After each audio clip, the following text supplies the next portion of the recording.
Dans Solo Leveling, après que la chasseuse Cha a déclaré vouloir rejoindre la guilde de Jinwoo, elle demande quand elle pourra passer le test d'entrée. Jin propose de le faire immédiatement au gymnase de l'association. À ce moment-là, il envisage de tester si son échange d'ombre peut transporter 2 personnes. Et merci à Mignon Soul et Raven, les 3 derniers abonnés. Alors que Cha s'apprête à sortir, Jinwoo l'arrête et lui dit qu'il y a un moyen plus simple d'y aller, mais qu'ils devront rester proches. Le chasseur entoure alors la chasseuse de son bras, la faisant rougir avant d'activer échange d'ombres. Des ombres les enveloppent et les aspirent dans le sol. Pendant ce temps, Jinho entre dans la pièce et se fige en voyant un orque lui faire face.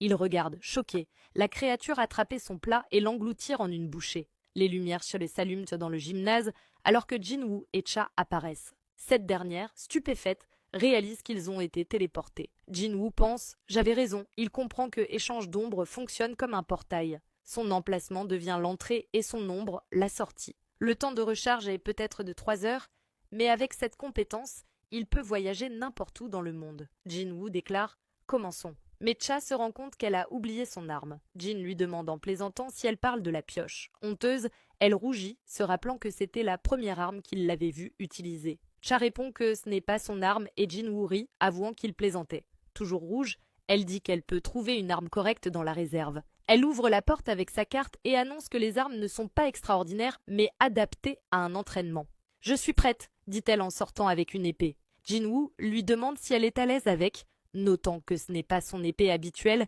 et qu'elle pourrait ne pas lui convenir. Cha répond que cela n'a pas d'importance car les monstres ne combattent pas à armes égales de toute façon. Jinwoo acquiesce, se disant que si un soldat ordinaire l'affrontait, il serait déchiqueté en quelques secondes. Il invoque alors Ygritte, son meilleur escrimeur. Cha demande comment le combat sera décidé et Jinwoo répond qu'elle devra détruire son invocation ou abandonner. Bien qu'il lui ait promis d'utiliser son invocation la plus forte, Jinwoo pense que combattre Beru serait trop traumatisant.